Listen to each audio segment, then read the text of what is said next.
Today on the update, Rebecca Foundation receives support. Chinese group donates 100,000 Ghana cedis towards foundation.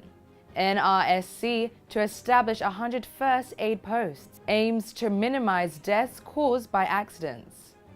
BOG upgrades banknotes, upgraded notes to be released on May 6th. Accra flood update, 5 dead and 2 missing. GRA Korea Customs sign MOU, deal to enhance revenue mobilization. Abducted American and Ugandan rescued. Police rescue tourist and driver from armed gang. Yvonne Nelson hints of vigil again. Actress laments over inadequate street lights. Good evening, Ghana. Thanks for tuning in to DGN. You're watching the evening edition of The Update, and my name is Lady Polos.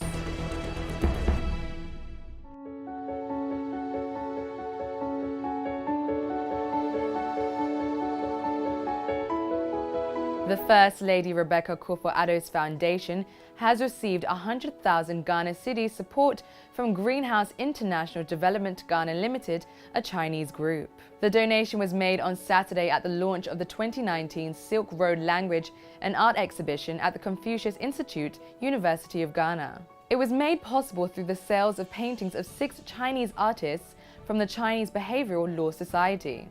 DGN gathered that a total of 180,000 Ghana cedis was realized from the sale of the paintings, with the remaining 80,000 Ghana cedis expected to go into other benevolent projects in Ghana. The Silk Road Language and Art Exhibition seeks to promote cultural exchange between Ghana and China. Ghana, DGN is informed, happens to be one of the first countries in Africa where the Silk Road Language and Art Exhibition is taking place. Mrs. Akuffo-Addo, who received the donation on behalf of her foundation after helping to present certificates to the artists, thanked the society for the kind gesture.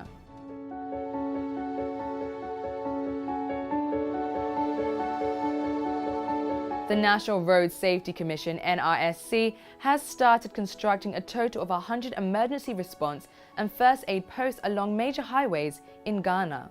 According to the Commission, the move is in a bid to minimize deaths resulting from car road crashes. It comes after 2 deadly accidents in the Bono East and Central regions last month. The Techiman-Kintampo and Akuffo-Winneba highways accidents left over 70 persons dead and scores injured. The NRSC noted that 8 out of the 100 posts have been completed and fully equipped with medical items, VHF portable 2-way radio device, safety boots and bicycles. It says the finished posts are located on the Accra-Kumasi Highway, on the Accra-Flower Highway, and on the Accra-Takoradi Highway.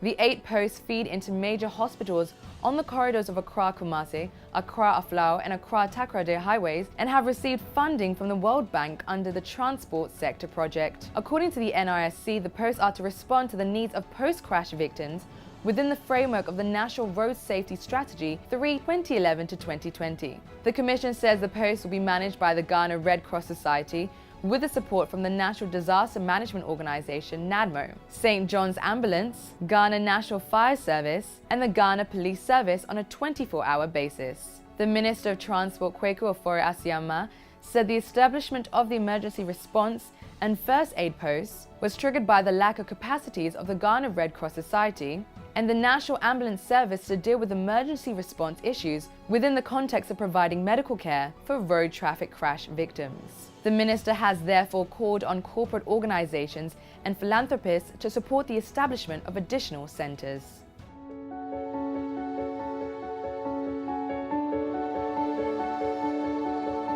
The Bank of Ghana (BOG) has announced that effective May 6, 2019, it will be introducing upgraded banknotes into circulation.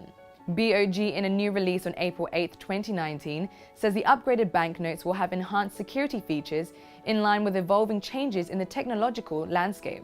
According to the release, the security features include optically variable magnetic image, new enhanced security thread, more prominent watermark and enhanced iridescent band at the back of the banknote. However, the bank indicated that principal design elements on the banknotes, notably the Big Six portrait, denominational colors, dimensions of the various denominations, and other principal and background images remain unchanged.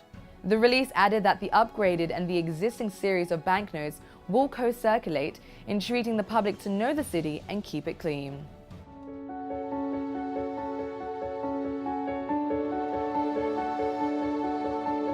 5 persons are reported dead and 2 more missing after a torrential rainstorm left Ghana's capital, Accra, flooded.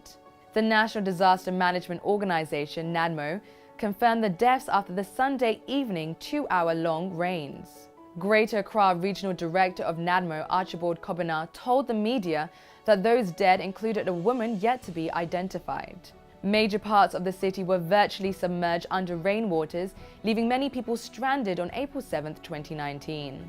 The Accra Metropolitan Assembly AMA, Ministry of Sanitation and Water Resources, and the National Disaster Management Organization NADMO have been teaming up in recent times to dredge major drains in the city in preparation for the raining season.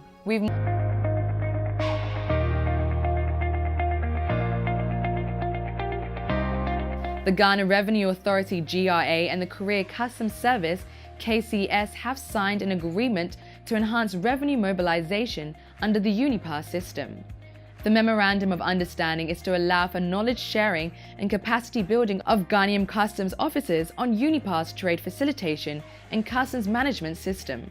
The capacity building is part of the GRA's efforts at digitizing its revenue mobilization systems to shore up revenue generation. When implemented, the Unipass would offer an efficient and tailor-made system to provide a comprehensive national single-window platform for the country to help boost the operations of the Customs Division of the GRA. Under the agreement, which was signed in Accra on Friday, customs officers in Ghana would have the opportunity to access various training programs, receive technological assistance, share data and updates on the customs front for the mutual benefit of the two countries. The Customs Unipass International Agency, KUPIA, of South Korea, which designed and built the Unipass technology, has consistently been ranked among the top 10 of the World Bank Ease of Doing Business ranking on the Trading Across Borders criteria. The Unipass technology currently serves as the e-government platform for the Republic of Korea, which has one of the most efficiently managed economies in the world. Commissioner of the Customs Division of the GRA, Isaac Krensil, said the adoption of several initiatives by his outfit, such as the single window system, with electronic documentation and paperless port clearing, had opened Ghana's economy to the world. The Commissioner of Korea Customs Service, Kim Yong-moon, expressed delight in the finalization of the knowledge and technology transfer agreement between the two countries, adding that once the system was fully operational, there would be a lot in improvement in the revenue collection.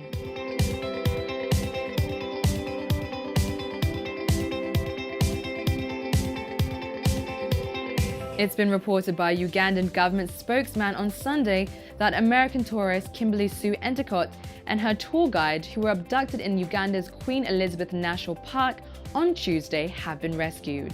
Both were rescued from the Democratic Republic of the Congo and are safely back Kanunangu district in Uganda. They are back at the lodge and she's expected to be in Kampala tomorrow, said Ofwono Opondo. The two were abducted at gunpoint by an armed gang on a game drive on Tuesday evening from the national park and demanded a $500,000 ransom in exchange for their lives. They, the abductors, continue to use cell phones of the victims to call the lodge, where they were staying, asking for $500,000 ransom, which we will not offer, said the Ugandan police officer and spokeswoman, Polly Namaye. Opondo said the kidnappers fled the scene of the rescue when law enforcement officers and soldiers moved in. 4 other people were also reported to have been taken at the same time, but they were freed while Endicott and her driver were taken from the park, officials said.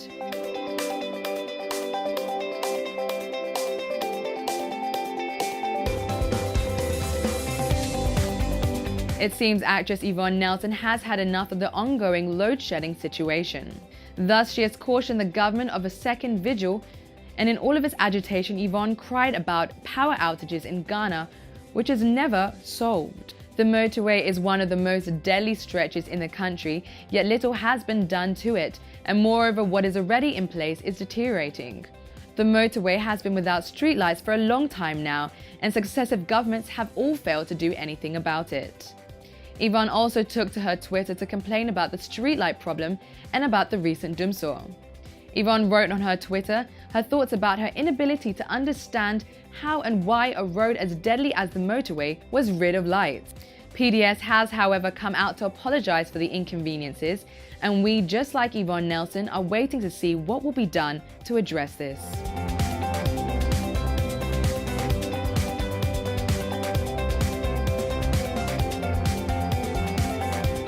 So that'll be all for the news this evening. However, we do have more news on our website at Daily Guide Network. You can also get interactive with us on Facebook, YouTube, and Instagram at Daily Guide Network, or personally with me at Lady Pulos on Instagram. The update was sponsored by Diamond Cement and powered by Press Express. This has been Lady Pulos with you on the update. Good night, Ghana.